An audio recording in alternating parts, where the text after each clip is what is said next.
all this space, right? They like to gallop and frolic around, sometimes be at the beginning, and this end, the middle where we saw them, they do like to make use of all that space since they are horses, folks. Now, as we leave the horse area behind, we're going to say bye-bye to the horses. Bye, horses! Horses! That's usually for the kids, but the adult was joining it too. It's hard, right, folks? Exactly, yeah. In the next area, we're going to be looking for our gaur, G-A-U-R, gaur, the world's largest wild cattle species. Also, this Indian bison. The male gaur can be 6 feet tall at the shoulder and weigh 2,000 pounds. So we're looking for a bull that can weigh as much as a small car. So we're the back middle, guys. It's like birds sticking down in that back middle. Now, one part to take care of the animals and move them from their daytime enclosure here to their overnight habitat way in the back right corner. That's called shifting. And here at the Bronx Zoo, animals are shifting areas every single day. So when you shift a gaur, how do you convince a 2,000-pound bull to move? You can't push it, right? Anybody have any idea? Heard it? Food? Yeah, no, exactly. The keepers know animals really well. They know that maybe that one likes fruits and veggies, that other one likes grain and hay. They know their tastes. They motivate the right one to move with those snacks, and the whole herd follows with. Kind of like we're co-workers with the animals, right? We learn each other's quirks and personalities, and we work together to get the job done. When the keepers are introducing a new gaur to this, they leave a trail of this herd's poop into the enclosure. It leads the new gaur in, lets them know this space is safe, comfortable, and they can totally feed themselves.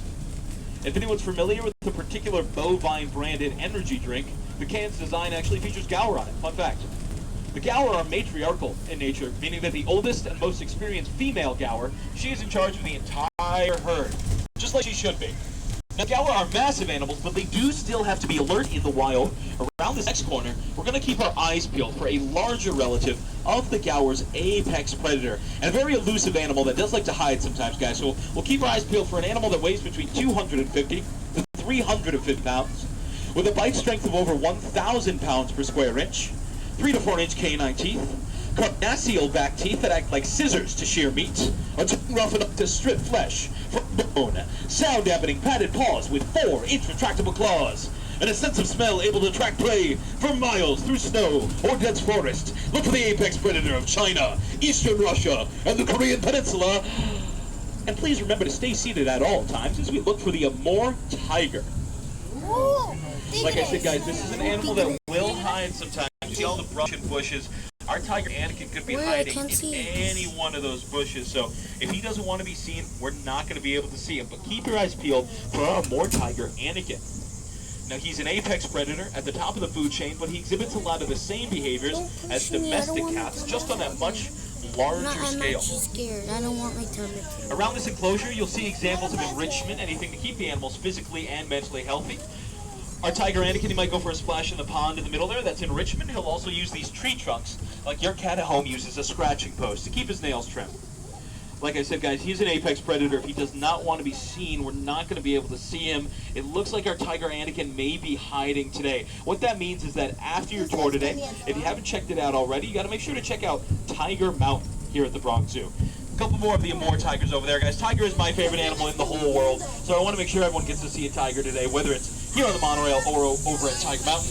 Go up those stairs in the Asia Plaza, take a right, follow the pathway all the way down. You can get some views of tigers down there. Now we're coming up on the other end of the Con Meadow. That's where we started our tour today. Remember, those species of deer and antelope. We saw the Bactrian deer, right? That large, pale one. We can see another Bactrian deer against the fence on the side. Look a bit further up for some of those larger kind of honey golden deer. Those are the Barasingha deer. A small tan antelope with a white belly, that would be the black buck antelope, female black buck antelope. I also see some of our Indian peafowl in this area, the national bird of India. Males are called peacocks, females are called peahens. They get together and they make pea chicks. Now as we hit this bend here, folks, you look to your left down this pathway, you might be able to get a glimpse of some more of those deer. There's an axis deer a bit further down there, has bright white spots. A lot of deer start their lives with spots, but lose them as they get older. The axis deer, they keep their spots for their whole life. Now we're approaching our Babirusa exhibit. Babirusa, that's a type of wild hog, a type of pig that can actually be quite shy. So we're going to slow the train down just a little bit to be polite. We want to respect their space, guys. But again, look for the Babirusa, type of wild hog. You can identify the male by the tusks that grow backwards towards the forehead. Female has no tusks. our female Babirusa, Ivy, she was very shy when she came to us at the age of 2, but her keepers, Phil and Mary, built that trust and relationship, and eventually she trusted them enough she let them perform an ultrasound on her. 4 months after that ultrasound, Ivy gave birth to Sprout. All about the relationships the keepers build with the animals, guys. It's time to address the elephant in the room, folks. Our Asian elephant is just up ahead. Guys, I'll make a deal with everybody. If everybody stays seated, I'll go extra slow past the elephant. How's that sound? Sounds good? Thumbs up? Good. All right, perfect. I'll go much slower when we get a bit further down. Look to the right side for our Asian elephant, Patty. Now, you can't make an elephant do anything they don't want to do, right? Our animals, they get to make choices for themselves. Sometimes they want to stay inside, sometimes they want to go outside, sometimes they want to participate in the training sessions, and obviously sometimes they don't. That's totally okay. With the relationships our keepers build with these animals, they're able to do what's called training. See, our training is through positive reinforcement. That means we reward the behaviors we're looking for. I want an elephant to dive in. Patty, she actually participates in her own healthcare through this process. She presents her feet to be cleaned, trimmed, and inspected for regular pedicures. Now, she's an Asian elephant, smaller than their relative, the African elephant. There's a couple you can tell them apart, but my favorite way, it's the shape of their ears. This is maybe one of my favorite animal facts in the whole animal kingdom. Asian elephants like Patty, they have ears that are shaped like the country of India. African elephants, they have ears shaped like Africa. I don't know how that works. I don't know who decided that, but it's a great way to tell them apart in a pinch. I guess if you're ever in a situation where you have to quickly tell an Asian and African elephant apart, I don't know what you guys get up to. Just look at their ears. It works every time. An Asian elephant like Patty can weigh more than 10,000 pounds, so they got to eat a lot of vegetation. She can eat up to 200 pounds of hay a day and drink up to 60 gallons of water a day as well. She's got more than 40,000 muscles in just her trunk alone. Now, folks, in this next area, we're going to be looking for our Indian rhino, the greater one-horned rhinoceros. And she's going to be a little tricky to see, guys. As you enter the rhino area, look all the way kind of towards the back right corner. There's a mud wallow over there, a muddy pool of water. The rhino is in that mud wallow. She's kind of close to the fence. So, like I said, she's going to be a little bit tricky to see. Keep your eyes on that mud wallow there, kind of around that little bend here, close to us still. Watch for the ears flicking around. The rhinos, they love hanging out in those mud wallows. It keeps them cool, it keeps their skin healthy, and it keeps pesky, biting insects away. Rhinos, they can actually develop allergies and rashes just like humans can.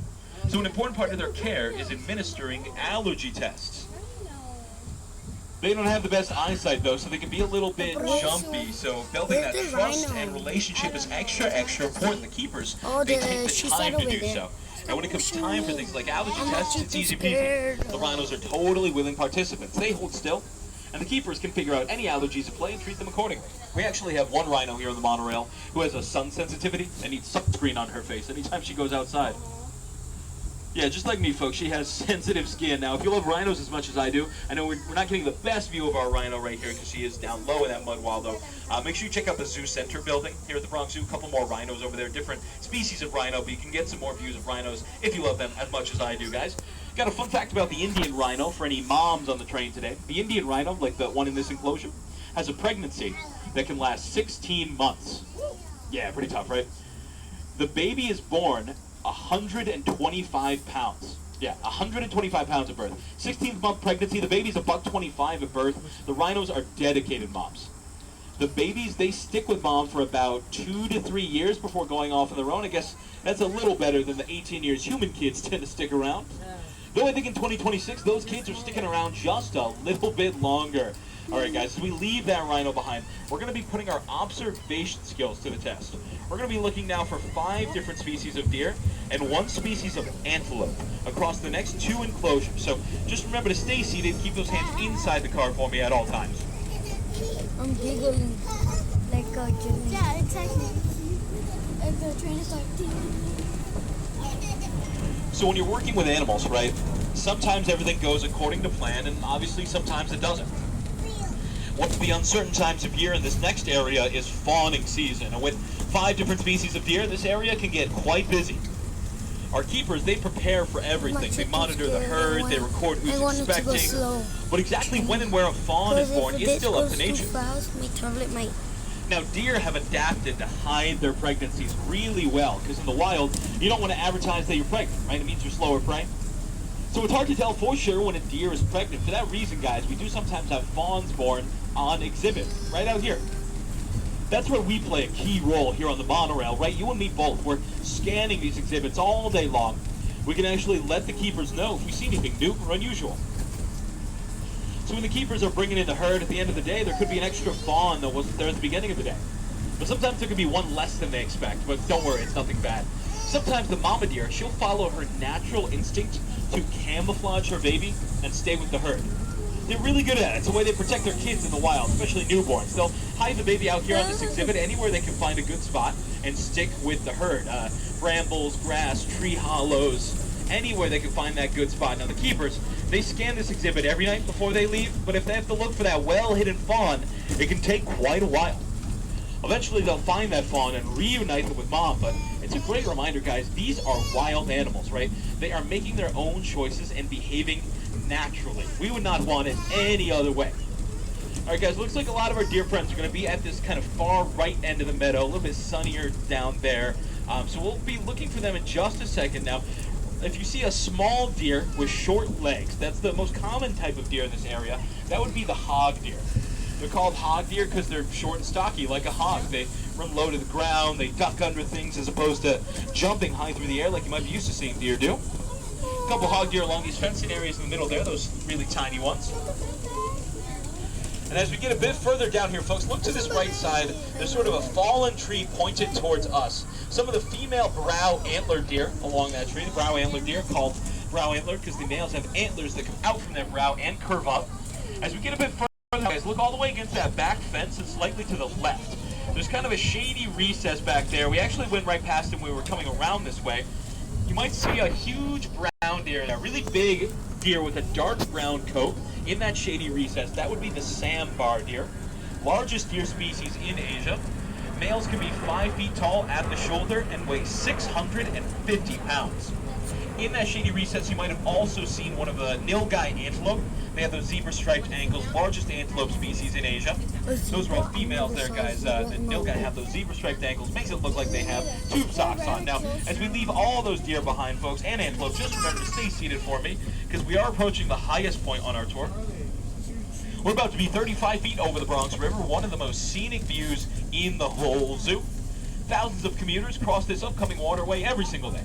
It's home to a lot of native wildlife as well. Fish, birds, turtles. You might see ducks, Canada geese, snapping turtles, bass swimming around. Keep your eyes peeled, guys. Like I said, great reminder of the native wildlife in the area. Down at the other end, you can see the bridge where we crossed the river at the very beginning of our tour today. Me too, I'm scared of heights. This is very thin. Now, coming across the river, keep an eye out for one of the most majestic animals in the whole zoo and a personal favorite of your drivers. We're looking for a type of wild mountain goat called the markhor. The national animal of Pakistan, the markhor is known for the incredible spiral horns the males have. They use these horns for deterring predators, rattling over females, and the males, they'll actually use the horns to scratch their own backs. God, I did not see They can jump up to this. 6 feet in the air because Oh my they're mountain goats, right? They need God, that I skill can in the see wild it so for traversing rocky ledges and mountainous terrain. So the crazy hops are not just for showing off; they need it for functionality in the wild. No sé. Easy to see why they're one of my favorites, guys, especially That the ones looks with the like a dark hair goat. coming down from their chin. Makes Oh, it look that like they is have a a beard, goat. right? They look very looks like a wise majestic- and noble. A couple He gorgeous looks like a markhor have rock deer. formation in But the he looks center like a there, deer aura for me, marking. but it's Now the actually male a goat. markhor, they have a very Oh my interesting way of God. showing their, we'll call it interest in the females. They stick their tongue I out saw to a the little side deer. and kind of Where is it flop it goat? around, flick it up and down to get the ladies' attention. Yeah, I don't really get it either. But apparently the female markhor, they find it irresistible. Or so I've been told. And guys, here at the end of markhor enclosure, we got, just for to boot here, guys, one last older male markhor climbed up on that stump there. Like I said, guys, they are natural climbers. It is a natural instinct of theirs. But sometimes I think they do show off just for the tourists. Guys, we've seen a lot of animals today, and hopefully gotten a glimpse of what it takes to care for them here and around the world. So, folks, now it's time for it's sort of like the quiz at the end of the tour, but don't worry, it's not graded. You can call out your answer. Sorry just guys, hold on if to it you in your can't head, see, whatever it's works right for you. there. Go Oh for my this first God, question. I would love to do some he's answers. so adorable. Guys, what was your favorite animal you saw on the tour today? They show Okay. I like that one right Good there. answer. Yeah, That might be a first. standing there like a bucket. Let's see, I heard elephant as well. My favorite are the markhor. I love those mountain goats, the beautiful markhor. With those incredible spiral horns. I also heard elephant, guys. What was the name of the elephant we met today? Patty. Patty, that's right. That was our beautiful Asian elephant, Patty, folks. Let's see. Trying to think of something to stump you guys. I don't want to just What was the most numerous type of animal we saw today? What did we see the most of? Here, right? Because we saw a whole bunch of different species of deer spread out across several enclosures. How long does that rhino's pregnancy last? 16 months. Nobody ever forgets that question. They always remember that poor mama rhino. Extra credit, guys. How much does the baby weigh when it's born? 120. I didn't even get the question out. 125. Guys, there's a train ahead of us leaving the platform, so we're going to have to stop for just a few seconds while we wait for them to fully clear the platform. I just got to do a quick reset on our train here. Standard procedure takes about 4 hours. No, I'm just kidding. It takes like 10 seconds. I do have one last question for you folks. This one's multiple choice, so make sure you pay attention to the options.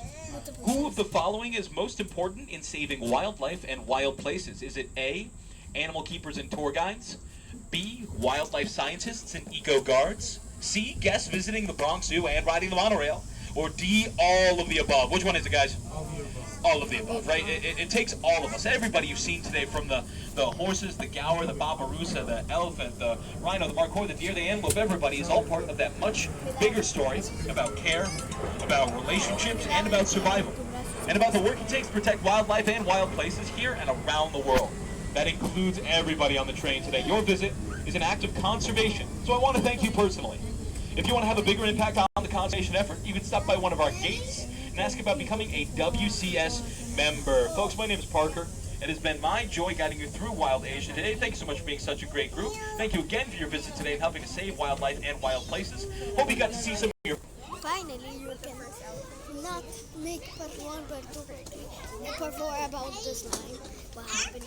This is the zoo. We're exiting plaza. Exiting. Me too, bro. I don't know what should be my title for the zoo. For this video. Bro. She's making a video. She is also making a video.